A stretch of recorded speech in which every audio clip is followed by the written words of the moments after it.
Hi, this is Scott Garibay, and today we're going to talk about another Dungeons and Dragons acquisition. So I love Dungeons and Dragons so much, and my wife is very kind and gives me $60 of discretionary spending every 2 weeks. All our money is in the same bucket.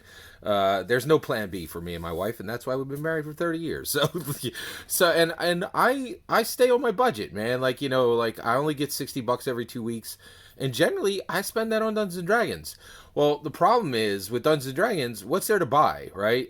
You buy the D&D canon hardback, and then when you don't have that for 3 months, you're like, oh, I guess I'm going to go to the FLGS and buy another pair of dice. It'll be my 60th pair, right? Well, all that changed as the thing that really changed this was Dungeons and Dragons connected itself to Magic the Gathering, and then there was just an avalanche of physical product lines that Dungeons and Dragons connected itself to.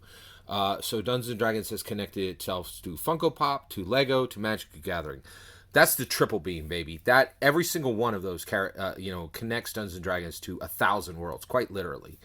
And then 1,000 each, right? Now there's some overlap on those, right? You know, Funko Pop has a lot of the same lines that Lego has, but there's some distinct. There's some that Lego has that Funko Pop doesn't. There's some that Funko Pop has that Lego doesn't. You know, it's really fascinating, right? And then you have kind of the edge cases, right? Which is Yahtzee, Kid Robot, and Creo. Okay, and where my money is going right now is Dungeons and Dragons Lego, right? Dungeons and Dragons and Lego, Dungeons and Dragons click, Lego click. Lego is an official Dungeons and Dragons product at this point, in my humble opinion, right? When I make a Lego purchase, these minifigs, right? These minifigs right here, this is the new miniature, right? This is the new Dungeons and Dragons miniature. And thank goodness it is, because it gives us just literally 1,000 additional options. Like, I don't know why anybody's going to pick up a traditional WizKids, D&D miniature. Once you see what you can do with Lego minifigs, it's done, baby. Like, you can't customize your hair with WizKids miniatures. And honestly, this is a lot, as far as having customization for your Dungeons and Dragons player characters and your non-player characters. Lego offers a lot more at a far better price, right? So this is just more economical. So let's look at this Dungeons and Dragons purchase I just made, in my humble opinion. This is Lego Harry Potter, and it's from the Wizarding World, and it is one book, right? So there's a bookcase in here, and inside there are three Lego minifigs, and all which are going to be converted immediately to D&D non-player characters or player characters, and parts will come off of these, and we'll modify them. But what's really fascinating is, look at this, right? First of all, I thought I was getting Harry Potter and Hermione Granger. That is not the case. I'm getting Neville Longbottom. What the heck? No, he's cool. Neville's dope. Now, this is fascinating. There's this question of what is connected, what is official, what is canon, right? And this doesn't just happen in the D&D Magic the Gathering intellectual property expansion that's happening right now. This question happens a lot, right? So, like, look at this, right? Do you see who they say that minifig is? They say that minifig is Professor Moody, right? But this is Dada, Defense Against the Dark Arts, right? The set is actually Defense Against the Dark Arts. Let's actually look at this right now, right? Look at this thing is amazing. Look at all the things that are in here. That's the Moody. That's the Professor Moody, right? Now, who is that? Is that Professor Moody? If you know Harry Potter, you know there's a problem, right? What's the problem? Well, maybe that's Professor Moody, or maybe that's Barty Crouch. In fact, it's almost likely that that's Barty Crouch. And the reason why is, this is Dada. This is Defense Against the Dark Arts, right? You see Hermione there, you see Neville there, you see everything that was in the class. There's the spider that Professor Moody, air quotes, used to cast the Cruciatus, right? But wait a second. Professor Moody never taught Defense Against the Dark Art. He was shoved in a... it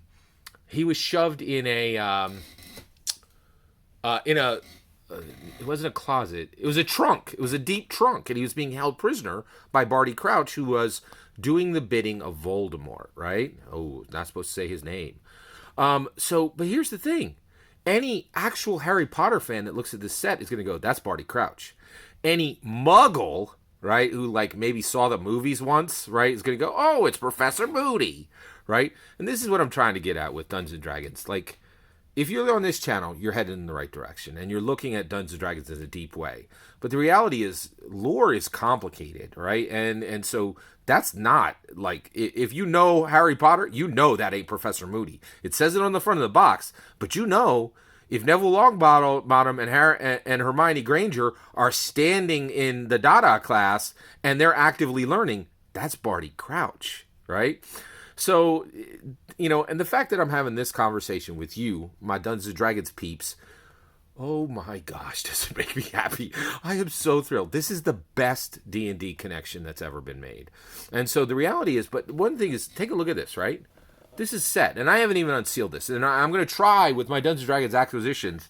I'm going to be patient, and I'm going to share them with you before I crack them open, right? Just so you could see the and why am I showing this to you, right? Well, I need you to understand something, right? How do we communicate lore? How does a company communicate lore, right? They communicate it in the promotion, in the packaging, in the storytelling that is literally told with the product itself, right? The perfect example of this is Warhammer 40K, right? If you listen to Wizards of the Coast, they're like, this is a universe beyond, right? And you're like, oh, they're not connected. That's not connected to Dungeons and Dragons. And they're like, no, it's not. And then you look at the promotion and the packaging, and you're like, wait, Sol Ring is in Warhammer 40K. Like, you specifically chose to put Sol Ring in Warhammer 40K. That's a Forgotten Realms artifact. What are you doing? Like, so you are telling me, yes, this is like connected. And you're like, Scott, they're being clear. They're being clear. Are they being clear? Okay, let's talk about Dragons of Stormwreck Isle. Oh, hey, there's a human who's in plate mail, who has a yellow cape and has a shield and a sword and has all the coloring in exactly the same body shape and exactly the same height as the Saturday morning cartoons. Wizard Coast, no, that's not the Saturday morning cartoon. That's not Eric the Cavalier. Is it not? Like, so you got to listen to everything they're saying, right? Like, not just one. You got to listen to the promotion, the packaging, the literal lore stories that they put on the website. They're sending a lot of messages in a lot of different ways, So you got to pay attention. You can't stop thinking. The thing I'm really excited about with this set is the fact that, look at this thing, right? So what's this going to be used for, right? Those tables are going to go into any tavern I need, right? All of this can be configured very, very easily as a tavern background, as an inn background, as a wizard's office background, as a Strixhaven room, as a high noble's house in Eberron, right? And I can go with what I have here base, or I can adjust it. But, and like, do you see this, like, right above Neville, like this clear jar, right? That's going to be a potion. Like, I can give that to, we could just do so much with these, that we just couldn't do with WizKids bog standard, now horribly antiquated Dungeons and Dragons miniatures. So Dungeons and Dragons is seeing an incredible, beautiful, awesome new future, and I am just so excited about it. And I'm really excited to share this D&D acquisition with you, and I want to see your D&D acquisitions, right? So as Dungeons and Dragons has worked extremely hard to connect itself to the most powerful intellectual property factories in the world, what are you doing with this, right? I'm showing you what I'm doing with it. Where are you headed? I'm excited to hear. Let me know in the comments below. Please consider liking and subscribing, and have a wonderful millennium.